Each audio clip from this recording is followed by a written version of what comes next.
పిల్లలు స్కూల్ నుంచి రాగానే 2 నిమిషాల్లో చేసే హెల్తీ రెసిపీస్‌ని చూపిస్తున్నానండి 2 రకాలు. ఒకటి స్వీట్, ఇంకొకటి హాట్.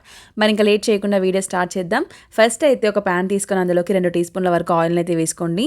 ఆయిల్ కొద్దిగా వేడెక్కిన తర్వాత ఇందులోకి ఒక టేబుల్ స్పూన్ వరకు మొక్కజొన్న గింజల్ని తీసుకుంటున్నాను. వీటిని మంటని మీడియం నుంచి హై ఫ్లేమ్ మధ్యలో ఉంచి కలుపుకుంటూ ఫ్రై చేసుకోవాలండి. ఒక 2 మినిట్స్ పాటు ఫ్రై చేసుకుంటే సరిపోతుంది. ఇలా ఒక 2 మినిట్స్ పాటు నాన్ స్టాప్‌గా కలుపుకున్న తర్వాత ఈ కార్న్ సీడ్స్ అనేవి కొద్దిగా సైజ్ డబుల్ అవుతాయి. ఇలా సైజ్ డబుల్ అయిపోయి 1, 2 పాప్ అవుతున్నప్పుడే మూత పెట్టేసి మంటని హై ఫ్లేమ్‌లోకి టర్న్ చేసుకొని 1 నిమిషం పాటు అలాగే ఉంచితే సరిపోతుందండి. అన్నీ కూడా పర్ఫెక్ట్‌గా పాప్ అయిపోతాయి.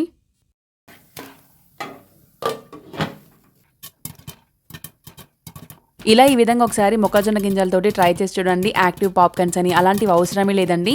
అవి కాస్ట్ కూడా ఎక్కువ. అవి 2 కొనే బదులు ఇవి పావు కేజీ వరకు తీసుకోవచ్చు. డీమార్ట్, సూపర్ మార్కెట్లు అలాగే ఆన్‌లైన్‌లో కూడా చాలా ఈజీగా దొరికేస్తున్నాయి ఈ మొక్కజొన్న గింజలు. అలాగే ఇంకా వాటికన్నా వేయించడానికి టైం పడుతుందేమో కానీ ఇవి చాలా తొందరగా వేయించేసుకోవచ్చు. అన్నీ కూడా పాప్కార్న్స్ రెడీ అయిపోయిన తర్వాత ఇందులోకి కొద్దిగా చిటికెడంత కారం, ఉప్పు అలాగే కొద్దిగా వేసామన్నట్టుగా పసుపు వేసుకొని మూత తీసి అన్నీ కూడా బాగా పాప్ అయిపోయిన తర్వాత మాత్రమే ఉప్పు, కారం ఇది వేయండి.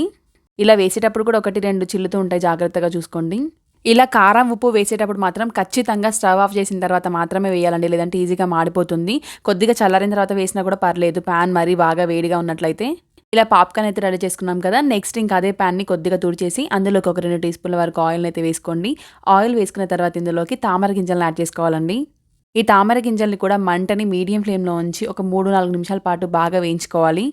హై ఫ్లేమ్లో పెట్టకండి, మంటని మీడియం ఫ్లేమ్లోనే ఉంచి ఒక 3, 4 మినిట్స్ పాటు ఇవి కొద్దిగా క్రిస్పీగా అయ్యేంత వరకు ఫ్రై చేసుకోవాలి.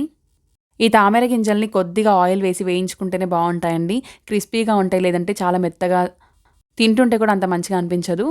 అందుకోసం ఇందులో మీరు కావాలంటే ఆయిల్ తగ్గించి వేసుకుంటారంటే తగ్గించి వేసుకోవచ్చు. అలాగే బటర్తో కూడా ఫ్రై చేసుకోవచ్చు. ఇలా అన్నీ కూడా బాగా ఫ్రై అయిన తర్వాత ఇందులోకి చాక్లెట్ సిరప్ని యాడ్ చేసుకుంటున్నాను. మీరు చాక్లెట్ సిరప్‌కి బదులుగా ఇందాకలాగానే కొద్దిగా పసుపు, కారం, ఉప్పు వేసుకోవచ్చండి. ఇలా ప్రతిసారి చేసి ఇవ్వమని చెప్పట్లేదు కానీ ఎప్పుడన్నా ఒకసారి పిల్లలకి ఇష్టంగా తినాలి అనిపించినప్పుడు ఈ విధంగా కూడా చేసి ఇవ్వండి. చాలా ఎంజాయ్ చేస్తారు. చాలా బాగుంటుంది టేస్ట్ అయితే. ఇంకా ఇలా చాక్లెట్ ఇదంతా వద్దు అని అనుకున్న వాళ్ళు సింపుల్‌గా అలా కారం, ఉప్పు చల్లేసి కూడా తినేయొచ్చు. చాలా అంటే చాలా టేస్టీ అండ్ హెల్తీ రెసిపీస్ కాబట్టి మీరు కూడా తప్పకుండా ట్రై చేయండి రెండింటిని కూడా. స్కూల్ బస్‌లో చాలా దూరం వెళ్ళే పిల్లల కోసం లేదంటే వెకేషన్స్‌కి, ట్రిప్స్‌కి వెళ్ళినప్పుడు ఇవి తీసుకెళ్తే చాలా సింపుల్‌గా చేసేయొచ్చు. అలాగే ఫుల్ టైమ్ పాస్ అవుతుంది, వీటిని తినుకుంటూ ఎంజాయ్ చేయొచ్చు. మరి 2 quick and easy healthy recipes మీకు నచ్చాయని అనుకుంటున్నాను. నచ్చినట్లయితే గనక మన ఛానల్‌ని సబ్స్క్రైబ్ చేసుకోండి. అలాగే పక్కనే ఉన్న బెల్ ఐకాన్ ఆన్ చేసి పెట్టుకోండి.